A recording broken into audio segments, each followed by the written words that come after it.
मनसे नेते अमित ठाकरे यांनी अनावरण केलेला शिवरायांचा पुतळा नवी मुंबई पालिकेनं पुन्हा झाकला. पुन्हा गनिमी कावा करण्याचा मनसेचा इशारा.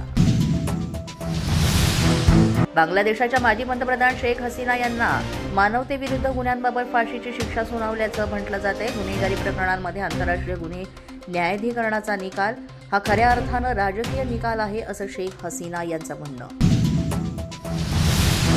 मुंडवा जमीन घोटाळा प्रकरणामध्ये 42 कोटी मुद्रांक शुल्क भरण्यासाठी पार्थ पवारांच्या अमेडिया कंपनीला 7 दिवसांची मुदत. अमेडिया कंपनीला 24 नोव्हेंबरपर्यंत ही मुदतवाढ. सौदी अरेबियाच्या मदिनाजवळ बस आणि डिझेल टँकरचा मोठा अपघात. 45 भारतीयांचा यात दुर्दैवी मृत्यू. सर्व मृत्यू झालेले रहिवासी हैदराबादचे असल्याची माहिती.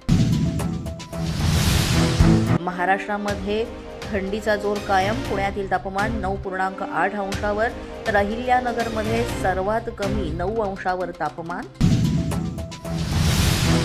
अमेरिकेकडून भारताला मोठा दिलासा. 250पेक्षा जास्त खाद्यपदार्थांच्या आयातीवरून मुक्तता मिळाली. डोनाल्ड ट्रम्प यांनी केलं जाहीर. पुण्यातील नवले पुलाजवळ पुन्हा झाला अपघात. 4-5 गाड्यांची एकमेकांना धडक. सुदैवानं कोणतीही जीवितहानी नाही, पण गाड्यांचं चांगलंच नुकसान. लाडक्या बहिणींना मिळाला मोठा दिलासा. मुख्यमंत्री लाडकी बहीण योजनेच्या ई-केवायसी साठी मिळाली 31 डिसेंबरपर्यंत मुदतवाढ. मंत्री आदिती तटकरे यांनी केली घोषणा.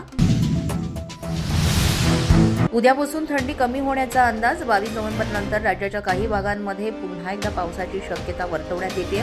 मुंबईत तापमान वाढेल असंही सांगण्यात आलंय. पोलीस माझा न्यूजच्या बातमीपत्रात आज इतकंच. तुम्हाला आमचं बातमीपत्र कसं वाटतंय याबाबत अवश्य अभिप्राय कळवा.